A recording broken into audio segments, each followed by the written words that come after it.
Hello good morning दोस्तों, नए वर्ष में आप सभी का हार्दिक स्वागत है।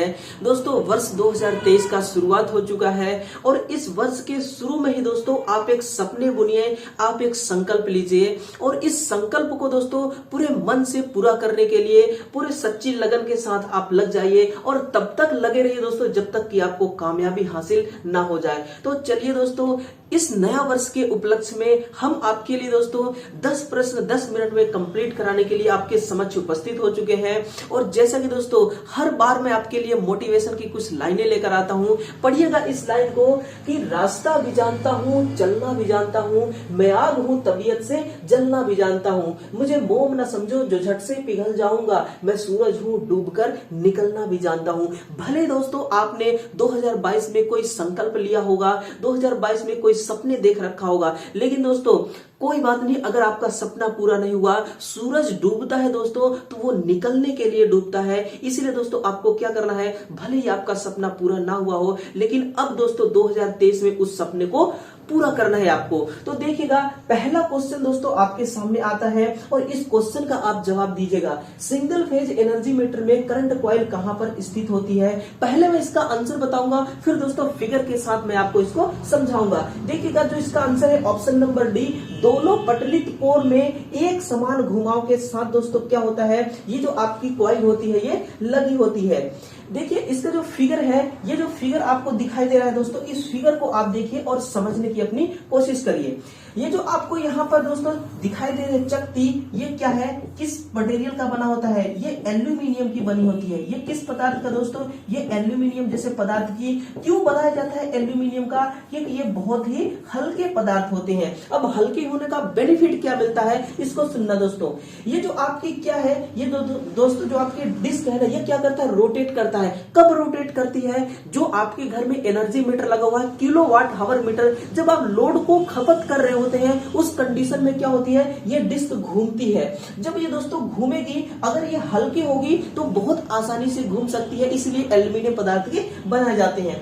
इसको घूमने के लिए दोस्तों एक टॉर्क की जरूरत पड़ती है और ये जो आपकी टॉर्क है कहां से मिलती है? ये टॉर्क मिलती है दोस्तों करंट कॉइल से, है ना। ये जो डिस्क है, डिस्क के नीचे आप यहाँ पे देख पा रहे होंगे दो लिम्ब दिखाई दे रहे हैं। इस लिम्ब में दोस्तों इस प्रकार से दो कॉइल आपको नजर आ रहे होंगे। ये कौन सी कॉइल है? ये दोस्तों करंट कॉइल है। करंट कॉइल क्या करती है, इस कॉइल को क्यों लगाया जाता है? इसमें टॉर्क उत्पन्न करने के लिए। किसके लिए दोस्तों? टॉर्क उत्पन्न करने के लिए। अब देखिए, इस कॉइल से भी संबंधित क्वेश्चन दोस्तों एग्जाम में पूछ लिया जाता है। जो आपकी दोस्तों सीसी होती है करंट कॉइल, इसमें क्या होते हैं, ये कम टर्न होते हैं। टर्न कैसे होते हैं? कम टर्न। और तार दोस्तों कैसी होती है? मोटी तार का इसमें प्रयोग किया जाता है, मोटी तार का कॉइल बनाया जाता है। और सुनना दोस्तों, एक और पॉइंट सुनना, इसमें जो प्रतिरोध का मान होता है ना, ये निम्न प्रतिरोध का मान होता है। अगर दोस्तों एग्जाम में पूछ लिया जाए कि निम्न प्रतिरोध क्यों होता है, अगर हम उच्च प्रतिरोध कर दे तो क्या होगा? अगर आपने दोस्तों प्रतिरोध को बढ़ा दिया तो प्रतिरोध क्या करता है, हीट उत्पन्न करता है। और अगर हीट उत्पन्न करेगा तो दोस्तों जो भी आपकी किलोवाट हावर मीटर रीडिंग को पढ़ रहा है ना, वो रीडिंग को नहीं पढ़ पाएगा, वो एरर उत्पन्न करेगा। इसीलिए निम्न प्रतिरोध होना आवश्यक है। तो देखिए, निम्न प्रतिरोध के द्वारा दोस्तों ये क्या करता है, ये टॉर्क उत्पन्न करती है और यही टॉर्क दोस्तों क्या करता है, इस डिस्क पर लगती है और डिस्क आपकी घूमने लगती है। और जब आप दोस्तों लोड डिस्कनेक्ट कर देते हैं ना, तो उस समय क्या होता है, किलोवाट हावर की ये जो डिस्क है ये रोटेट होना बंद हो जाती है। अब रोटेट होने के लिए दोस्तों, इसको बंद होने के लिए, रोटेशन इसका बंद करने के लिए एक बल की आवश्यकता पड़ती है। ये कौन सी दोस्तों? मैग्नेटिक ब्रेक की आवश्यकता पड़ती है। और मैग्नेटिक ब्रेक दोस्तों, अगर हैवी मटेरियल का ये डिस्क बना हुआ है तो ये मैग्नेट जो है ये इसको रोक नहीं पाएगा। इसलिए दोस्तों कई सारे बेनिफिट हैं एल्यूमिनियम का डिस्क बनाने का। तो देखिए, इसमें ये जो आपकी कॉइल थी, ये सारी कॉइल का वर्णन आपके सामने है। पिन वाइज जैसी उपकरण को किस स्थानों में वरीयता दिया जाता है? इसको दोस्तों पिन जैसी छोटी वस्तुओं को धारण करने में हम क्या करते हैं, इस पिन वाइज का प्रयोग करते हैं। देखिएगा, इस चित्र को देखिए दोस्तों, आपको ये जो चित्र नजर आ रही है, ये जो चित्र है ये दोस्तों किसकी है? लिखिएगा, ये पिन वाइज की है। किसकी? पिन वाइज की है। और आप यहाँ पर देख रहे होंगे एक पिन यहाँ पर पहले से ही सेट है। ये जो आपको दिख रहा है दोस्तों, ये क्या है?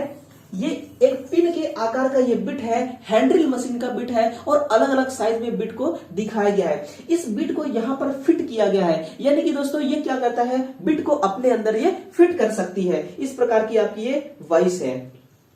क्वेश्चन तीसरे से मिलिए, सीआरओ का सही पूर्ण रूप निम्नलिखित में से कौन सा है। सीआरओ का पूरा नाम आपसे पूछा गया है। देखिएगा, ऋणाग्र किरण दोलनदर्शी दोस्तों इसका सही उत्तर होगा। ऋणाग्र किरण दोलनदर्शी है ना। इसमें सीआरओ में क्या होती है दोस्तों, एक कैथोड इलेक्ट्रोड होती है। क्या होती है, एक कैथोड इलेक्ट्रोड होती है।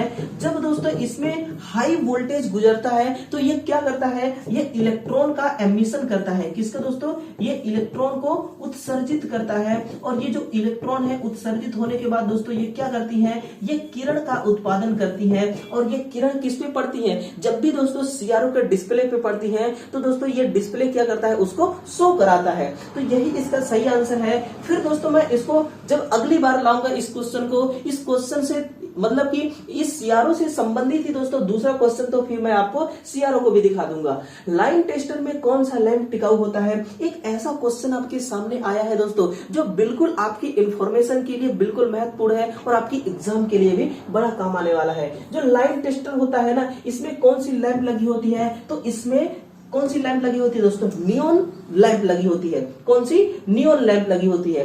देखिएगा, इस फिगर को आप देखिए और समझने की कोशिश करिए। ये जो आपको टोटल फिगर दिखाया गया है ना, यहाँ पे देखिए दोस्तों हाईलाइट किया गया है। ये वाली पोर्शन क्या है, अर्थ पॉइंट है। और ये वाली पोर्शन क्या है दोस्तों, इसका क्लिप है। और इसको देखिए नियॉन लैंप है।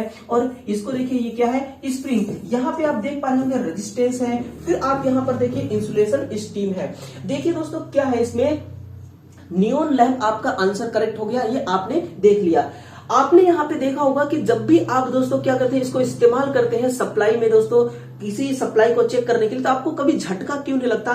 क्या आपने कभी इस चीज को सोचा दोस्तों। इसमें झटका इसलिए नहीं लगता कि जो इसमें रेजिस्टेंस है, ये रेजिस्टेंस मेगा ओम में होता है। किसमें, मेगा ओम में होता है, 1.5 मेगा ओम। और बहुत बहुत बड़ी संख्या है मेगा दोस्तों, बहुत बड़ी संख्या होती है मेगा ओम। इसलिए कभी भी आपको झटका नहीं लगती है ना, आपकी बॉडी में करंट पास नहीं हो पाता, यही कारण है। और ये अगर दोस्तों मैं कहूँ ये किस प्रकार का उपकरण है, ये उपकरण किस प्रकार का है, तो लिखे दोस्तों इंडिकेटिंग उपकरण है। कौन सी, ये इंडिकेटिंग प्रकार का उपकरण है। और इंडिकेटिंग प्रकार का उपकरण होने के कारण ही दोस्तों ये क्या करता है, केवल सप्लाई की उपस्थिति को दर्शा सकता है। सप्लाई कितने एम्पियर का है ये नहीं बता सकती, इसलिए इसको क्या कहा जाता है, इंडिकेटिंग। इंडिकेट केवल ये इंडिकेट कर सकती है। आगे देखिएगा क्वेश्चन नंबर 5 को, 10 HP की शक्ति वाली एक प्रेरण मोटर के लिए प्रारंभक होगा। ये दोस्तों बहुत ही जनरल क्वेश्चन है। इसका जो आंसर है तारा तथा मेष प्रारंभक होगा। अगला देखिए, प्रत्यक्ष ऑनलाइन स्टार्टर, जिसको आप क्या कहते हैं, ड्यूल स्टार्टर। जो ड्यूल स्टार्टर है एक प्रकार का ऐसा स्टार्टर जो मोटर को कंटिन्यू दोस्तों बिना लाइन वोल्टेज को कम किए ही चलाती है। ये क्या करती है, लाइन वोल्टेज को ये कम नहीं करती है, बिना लाइन वोल्टेज को कम किए ही डायरेक्ट आपकी मशीन को चलाता है।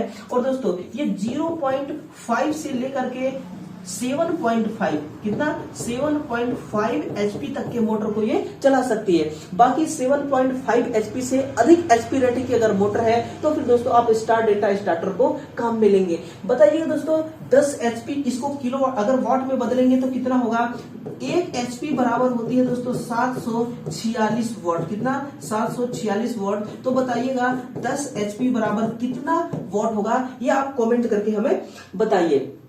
और हाँ दोस्तों, साथ ही साथ इस क्लास को आप शेयर भी करते रहिए और आप लाइक भी करिए, थोड़ा हमें मोटिवेट करिए दोस्तों, ताकि हम आपके लिए इसी प्रकार का कंटेंट लेकर हाजिर होते रहे, है ना। 2023 में दोस्तों चाहे जितनी मेहनत करनी पड़े, चाहे जितना भी दोस्तों आपको स्ट्रगल करना पड़े, आप सब कुछ करने के लिए तैयार रहिएगा दोस्तों, क्योंकि 2023 के एंड तक में आपको क्या करना है, किसी न किसी जॉब को अपना बनाना है। बस यही सोच के आप आगे बढ़ते रहिए। फिर देखिए क्वेश्चन नंबर 6 है कि किसी हैवी इंडस्ट्रियल लोड को ऑफ करने पर कंट्रोलिंग युक्तियों में ऑर्क उत्पन्न होने का कारण क्या है। इसका कारण है दोस्तों प्रेरकत्व। कोई एक सर्किट है, उस सर्किट में अगर प्रेरकत्व हैवी है, प्रेरकत्व का मान अधिक है तो स्पार्किंग होगा ही होगा। लेकिन ये सैद्धांतिक रूप से बात है, प्रैक्टिकली बात कुछ और होता है दोस्तों। अगर कोई सर्किट है ना, उस सर्किट में अगर लोड कनेक्ट है, चाहे वो रेजिस्टिव हो, इंडक्टिव हो या कैपेसिटिव लोड हो, अगर हैवी लोड कनेक्ट है दोस्तों, और उस कंडीशन में अगर उस परिपथ को आप चालू या बंद करेंगे तो स्पार्किंग या आर्क उत्पन्न होगा ही होगा। ये एक प्रैक्टिकली बात बता रहा हूं, ये दोस्तों मैं खुद करके देखा हूं, इसलिए मैं आपको बता रहा हूं। और हाँ दोस्तों ध्यान रखिए, इसका आंसर प्रेरकत्व होगा, धारित्र नहीं होगा, ना ही दोस्तों प्रतिरोधकत्व होगा। क्योंकि आंसर क्यों आप प्रेरकत्व को मानते हैं, क्योंकि दोस्तों प्रेरकत्व क्या है, लैगिंग नेचर वाली एक लोड है, इसलिए दोस्तों इसमें प्रेरकत्व अधिक होने के कारण इसमें इलेक्ट्रॉन जो होते हैं दोस्तों वो क्या होते हैं, हाई स्पीड के साथ फ्लो हो रहे होते हैं, इसलिए स्पार्किंग बहुत जल्दी कराता है। देखिए अगला क्वेश्चन, देखिए क्वेश्चन नंबर 7, चुंबकीय परिपथ में चुंबकीय क्षमता का मापन किस रूप में किया जाता है। इसको दोस्तों हम एमएमएफ के रूप में करते हैं। किसके रूप में, एमएमएफ के रूप में करते हैं, जिसको हम क्या कहते हैं, मैग्नेटोमोटिव फोर्स। कौन सी दोस्तों, मैग्नेटोमोटिव फोर्स के नाम से इसको हम, इसका पूरा नाम है मैग्नेटोमोटिव फोर्स, इसका पूरा नाम है। और इसका मात्रक क्या होता है, एम्पियर टर्न इसका मात्रक होता है। लिखेगा एम्पियर टर्न इसका मात्रक है। अगर इसकी तुलना दोस्तों आप विद्युतीय सर्किट से करेंगे, किससे, विद्युतीय सर्किट के किसी राशि से, तो वो है दोस्तों विद्युत वाहक बल। कौन सी, विद्युत वाहक बल राशि से तुलना किया जाता है। और इसका जो मात्रक होता है दोस्तों वो क्या होता है, वोल्ट में इसका मात्रक लिखा जाता है। किसमें, वोल्ट में इसका वोल्ट मात्रक होता है, इसका एम्पियर टर्न सेम होते हैं दोस्तों। ये चुंबकीय सर्किट का है, ये विद्युतीय सर्किट का है। अगला क्वेश्चन देखना, क्वेश्चन नंबर 8 3 प्रावस्थाओं वाली आपूर्ति किसकी सहायता से 2 प्रावस्थाओं वाली आपूर्ति में बदलाव किया जा सकता है। ये दोस्तों स्कॉट कनेक्शन है। कौन सा, स्कॉट जुड़ाव है, जिसको दोस्तों आप किस काम में लेते हैं, किसके काम में, जहां पर दोस्तों आपको आर्क फर्नेस होती है ना, आर्क फर्नेस को सप्लाई देना होता है। किसको दोस्तों, आर्क फर्नेस को सप्लाई देना होता है, वहीं पर आप स्कॉट कनेक्शन का प्रयोग करते हैं। ये दोस्तों क्या करता है, ये 2 फेज को 3 फेज में भी बदल सकती है, या फिर ये 3 फेज को 2 फेज में भी ये बदल सकती है। यानी कि बहुत अच्छी कनेक्शन मानी जाती है दोस्तों। और देखिएगा ये जो आप आर्क फर्नेस को सप्लाई दे रहे हैं, किस उद्देश्य से सप्लाई दे रहे हैं, तो उष्मा उत्पन्न करने के लिए। क्या दोस्तों, उष्मा उत्पन्न करने के लिए। तो कभी कभी ऑप्शन में ये भी पूछा जाता है कि आप दोस्तों स्कॉट कनेक्शन का प्रयोग किस उद्देश्य से करते हैं, तो उष्मा उत्पन्न करने के लिए करते हैं। देखिएगा दोस्तों 8 क्वेश्चन कंप्लीट हो चुका है। अगला क्वेश्चन क्या है, सीरीज रास्ते में वर्तमान कितने रास्ते से गति करती है। तो दोस्तों देखिएगा इसमें केवल 1 रास्ते होंगे। कितने, 1 रास्ते होंगे। सीरीज में केवल 1 रास्ते होते हैं। अगर समांतर के बारे में बात किया गया होता तो उतने रास्ते होते जितने लोड कनेक्ट होते। अगर आपके समांतर सर्किट में 10 लोड कनेक्ट है तो 10 रास्ते होंगे वर्तमान के। अगर 20 लोड कनेक्ट होते तो 20 रास्ते होते वर्तमान के। और वर्तमान क्या है दोस्तों, वर्तमान क्या है, एक करंट है। वर्तमान किसको कहते हैं, करंट को। डीसी धारा से चलने वाले स्टार्टर की कुल कितनी गिनती है। ये दोस्तों कुल 3 गिनती है। कौन कौन सी, एक होती है दोस्तों 2 पॉइंट स्टार्टर। कौन सी, 2 पॉइंट स्टार्टर। और एक होता है दोस्तों 3 पॉइंट स्टार्टर, है ना, 3 पॉइंट स्टार्टर। और एक होता है 4 पॉइंट स्टार्टर। तो आप इस चीज को नोट कर लें, आपके लिए काम आ सकता है। 2 पॉइंट स्टार्टर, 3 पॉइंट स्टार्टर और 4 पॉइंट स्टार्टर, है ना। इसलिए दोस्तों इसका आंसर क्या होगा, ऑप्शन नंबर इसका 3 सही है। ऑप्शन नंबर इसका 3 सही होगा, यानी कि सी वाला सही आंसर होगा। 3 इसमें क्या होंगे, 3 स्टार्टर होंगे टोटल डीसी मोटर को चलाने के लिए। तो देखिएगा 10 क्वेश्चन थे दोस्तों, और एक ही झटके में सारे क्वेश्चन का आंसर आपके सामने उपस्थित हो चुका है। तो देखिए दोस्तों, अब आप इस क्लास को भी लाइक करिए और इस क्लास को शेयर करिए दोस्तों, और आप हमारे इस परिवार के साथ जुड़िए। चैनल को सब्सक्राइब करिए और हमें थोड़ा उकसाइए, ताकि हम आपके लिए और भी इसी प्रकार के कंसेप्ट लेकर आते रहे। और हाँ दोस्तों, आप हमेशा अपने जीवन में दोस्तों असहायों का हेल्प करना, अपने से छोटों को प्यार देना और बड़ों को सम्मान देना, इसी प्रकार से आप दोस्तों अपने जीवन में आगे बढ़ते रहिए। चलिए दोस्तों, कल सुबह फिर से मिलते हैं। जय हिंद दोस्तों।